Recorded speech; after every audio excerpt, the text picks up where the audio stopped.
Hey everybody, welcome back to my channel. I'm making another video. So today we're going to rank the maps in Call of Duty Cold War from worst to best. I'm going to have some other stuff in the back too. Man, I gotta get out my own coughs. But let's go to our first out of 4 sections. Our first section is There is Something Mentally Wrong With Me section. This is the worst maps of the whole game. I'm going to count 11.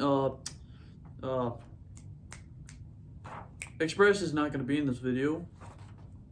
I think when the life cycle's over, Express will finally be in a video. We're not counting gunfight maps because that was part of the recent update. But that's also a little different. I can also compare gunfight maps, but there's only 4, so. So we got number 11, the worst map in the game, Armada. Who likes this map? So it's basically a bigger, badder version of USS Texas. It's basically just a horrible version of Hijacked.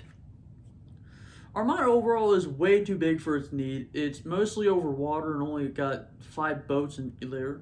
Or you go on Armada Strike, which is basically a 6v6 map, which really shouldn't be since it's still big. It takes place on the main boat. And I think the only good part is it actually requires strategy to win the game, which is pretty good. Other than that, you had too many sniping positions. In the Strike version, you only have one way to go up, which is going to be terrible. You have ladders and just some rappels, which is a little different. And it's not really a good map overall. It's basically USS Texas, but if it was like overly complex. Okay, number 10, Satellite. The worst of Battlefield in a desert. Who would want to play Satellite, except for people who like to snipe and be weird? So, Satellite's a really terrible map. I remember seeing in the trailer, I'm like, wow, this map might be cool. And then the beta, I started playing. First match was fine on Satellite. Then the second match on Satellite, whoop-de-doo. There goes one of the worst maps in the game. Literally, people camp behind the rocks. The visibility's really low. And it's overall just like a terrible map. How the developer said it was like it's gonna be half for snipers and half for shotguns, you know, or for close range combat. But the saddest thing is, I'm pretty sure rifles, LMGs, and snipers are the only things that exceed in this map. Shotguns, you're gonna have to be like a Ninja Pro at it. SMGs, not that good unless you got the #MeToo SMG or the Milano. But now to our next map, number 9, the Crossroads map. Again, same issue as Armada, way too dang big. It's basically very, very huge. It's basically like a weirder version. It's like an ice version of Stonehaven. Other than that, I think unpopular opinion, but I think the bigger version's better since you have more land to cross. It's like playing Battlefield, but there's more higher sections and lower sections, and it's actually pretty cool. The problem is when you get the 6v6 version, the Strike version, which is terrible still, you only have this one base area, which is, I guess, iconic for some reason, since you go on that little bridge and just snipe people. And on this case, you basically are stuck doing this stuff. One of the spawns is too big, while the other is too small, which again leaves one-sidedness to the overall map. And other than that, it's just terrible. It doesn't really play well. The doors, of course, don't open. It's got that Modern Warfare system. Don't have that Modern Warfare system. Number 8, Miami could have been a great map, but that one room. Miami could have actually been a fantastic map. You just got an overall good aesthetic, nice brightness, semi-decent visuals. The streets, I guess, might be problematic if you don't like snipers or that are using it are snipers. But the main problem with that map is that one camping base. In the beta, it was actually really fun until people started overly camping. They just threw down trophy systems, proximity mines, radars, jammers, and they basically made that their home. It's either your team gets to do it or their team or the enemy team gets to do it, and it's just overall terrible. Miami is overall a good map. Not good map. It's a terrible map. It could have been a great map. You just ruined it by that one room. That's basically all the issues I have with it. But then our next section, the mess section. The two middle sections are going to be 2 maps, and the last one's going to be 3, and then the first one's a 4. But for number 7, Pines map. It's basically a giant mall, which has never really been done in Call of Duty before, unless if I'm missing out on the DLC or modded map. But it basically, you have to be on the high ground to basically be superior at the game, since if you just stay on the ground, you're just going to get picked off by people who use snipers, LMGs, or SMGs. Probably rifles in some cases. It's overall not exactly a good map. I think it's fantastic. You just go through, you got like a bunch of extra tunnels over there, so you can actually beat out the higher ground, but it's going to take a little skill, since people on the high ground could also get to this strategy and end up going in those exact tunnels, two people on each side, blocking the people on the ground. There's not exactly a super big area. For some reason, there's an outdoor area, which I guess is made for infected. But then there's number 6, Cartel. This map was amazing. I actually loved it in the beta. I actually did notice after a bit, and someone pointed out, that you can actually hide in the bushes.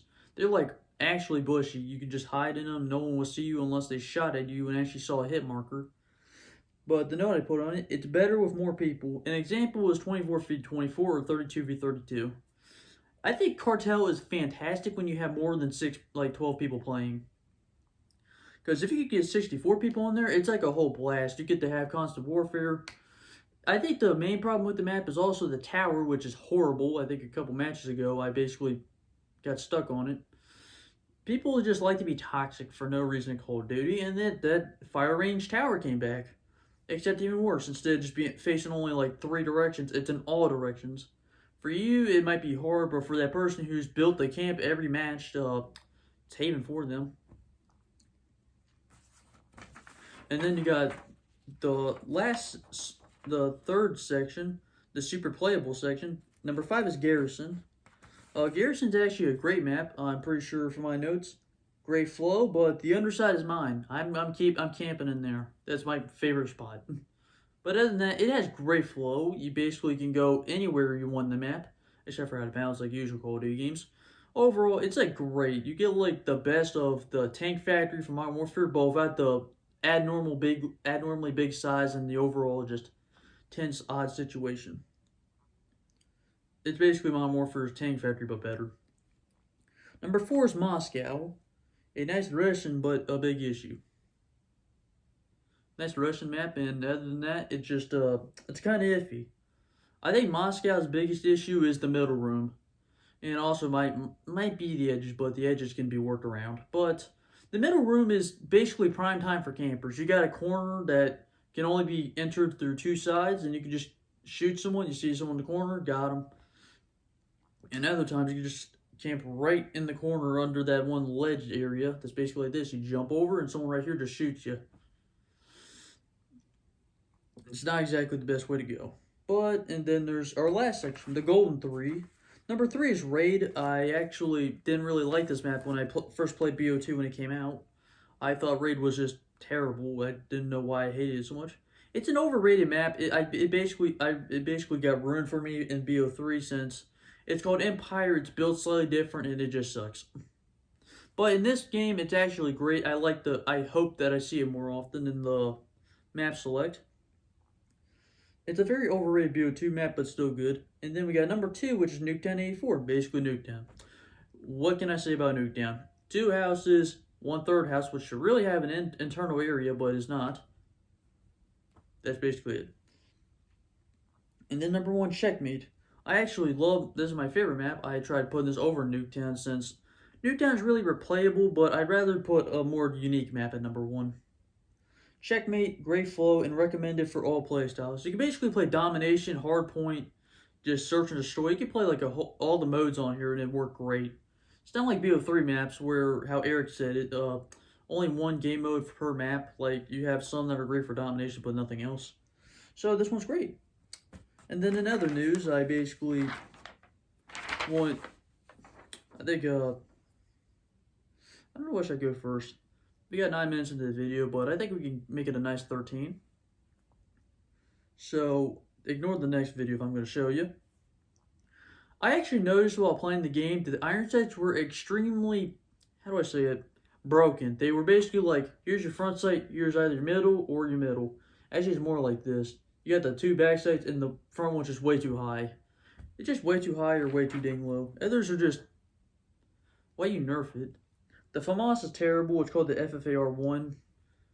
And other than that, The AK-74U has not changed iron sights since 2007, which is terrible. Why don't you just change the iron sights? And then, so here's basically what I like. Now let's see. How do I see this?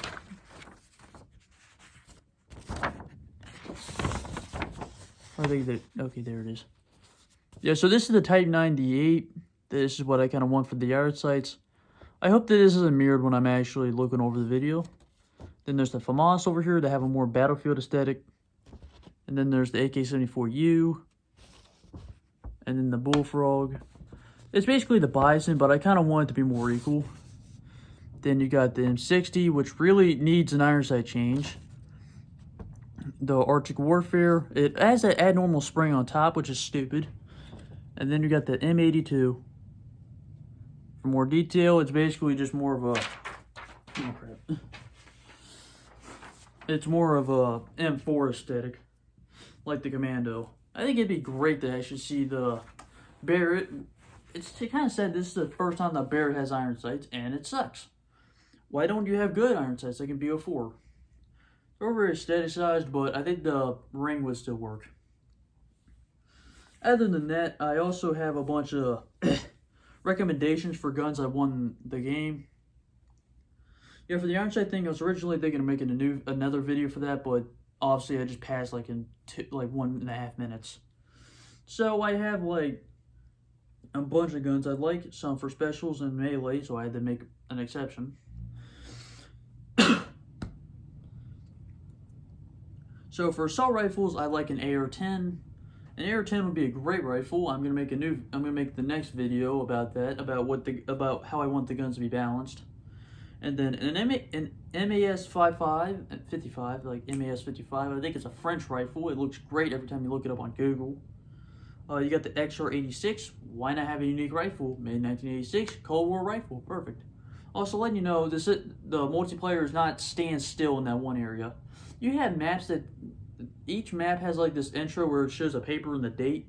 The date changes from 1982 to 1985, even 1986. Who knows? But I also would love to see the G3, but more in a wooden form, like how it was in the 1950s. You never see the G3 again since 2007. I think I would love it. Please make it automatic. I do not want to have another semi-auto on my hands. I also have an LMG mag. That'd be cool. I also have more than 6 mags. It gets a little tense. And then there's an AO-27, which would be surprisingly amazing. It'd be like a very unique AK. It like shoots flechettes or something. It'd be great to take out score streaks and probably could be a 2 to 3 shot kill. But then there's the SIG 530, which looks fantastic.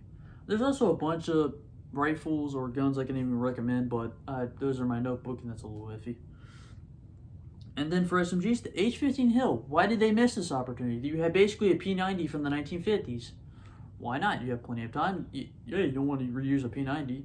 You end up reusing a Bulldog, Bullfrog, which is basically a Bison. You remade a Bison. You just have 40 rounds. You basically just have your whole P90 aesthetic. Then you got an MPL. I'm pretty sure Call of Duty fans know what that is. It's beautiful. It's basically like a Walther version of an MP5. Hey, what are you doing? What was that song that you said? Huh? About that played during like his high school basketball? Wake Me Up Before I Go? Oh yeah. Okay. I don't mind it. So then there's the Spectre, which is a really good SMG. It was great in BO1. So 4 of these are going to be from BO1. I'm going to skip to the 4th one. The 5th is going to be Kiparus. You obviously know what Kiparus is. It's basically a 20 round SMG. Really cool. Nice variety. A PM63, obviously pretty good. It's basically like your machine pistol hybrid thing. And then the LF58. That one's for 4, but I just put it at 6. The LF58 is like a really cool looking gun. Or maybe you can just go back a bit and go an LF57. They're both great guns, and I think that an SMG would be great for it. And then we got tactical rifles. A FAL would be semi-auto. A Beretta PG, you could probably just call it the extra burst again, but that'd be a 4-round burst.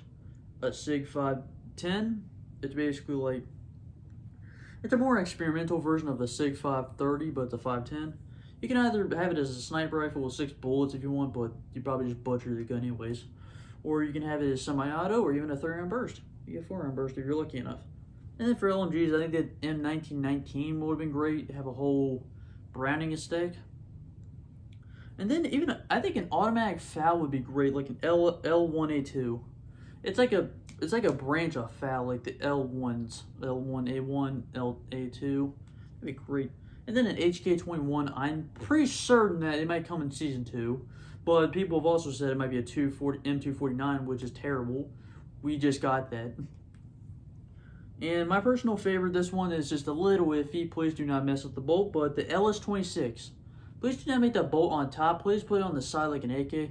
I'd rather do that than just have to look at them terrible iron sights on Battlefield 5. And then the sniper rifles, the SSG-82 would be great. A 6-round sniper rifle. Please do not make it 5. And it's also from East Germany, so why not an actual location from the Cold War? Then there's the Shez, whatever this is. Yeah, let's just say. Yeah, one second, I gotta look around the camera again. Yeah, whatever this is. I hope my thing isn't mirrored actually. 16 minutes. And then I guess the last two would be a WA 2000, which would be another semi-auto, the only semi-auto surprisingly on this list. And an FRF1. It's a French bolt action from like the 70s or 80s. If you're surprised why I didn't say a Dragunov, I honestly don't need to say it. It's going to come in season 2. And then we got pistols. You got 5 different pistols. You got an auto mag, which could be basically a Desert Eagle in this game, even though the hand cannon should really be a Wildie, since AKA is a real life.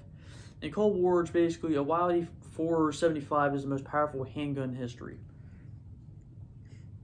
A high power, finally, a pistol that can compete with that can actually compete with the 1911, and then you got the Glock 17. You know that gun.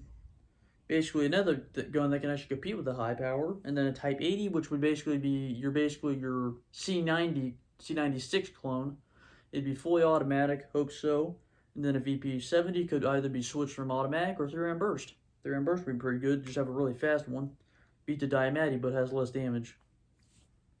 And then for shotguns, a Model 1887. I feel like this one's actually coming since it. I could possibly make a video if you want if Call of Duty Cold War and BO4 similarities, like they're very odd.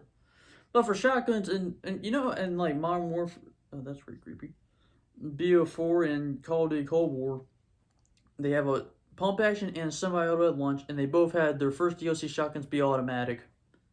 I'm just going to guess a lever action's coming, so I'm going to say Model 1887. Please do not go with another gun. The coach gun, which is a double barrel, break it like this. It better be like side to side, not over under. I'm tired of seeing those. That would be a great gun. The KS-23. Saw that in BO1 as a campaign weapon, and for some reason not a multiplayer weapon. An HK Cause could actually be an automatic shotgun or even a semi-auto one that's like mag-fed, which could be great. And then launchers, the M72 Law, and the WZ-83 Pallet D. I kind of forgot what that one is. It's probably like a grenade launcher of some sort. But then for specials, we have a ballistic knife and crossbow. We obviously know this. And then for melee, you have a sickle, a mace, and possibly a military axe. Pretty cool. You don't have a sledgehammer or like a knife and like a samurai sword of some type. Okay, I guess that's all for the paper. I think I'll write another paper about stats and stuff. I hope I can give Treyarch a basic idea of how it works. And a quick note before we end, I hope an MAS-55 is more like a Scar H from Modern Warfare 2. Okay, make sure to like the video, subscribe, blah, blah, blah, do that YouTuber stuff.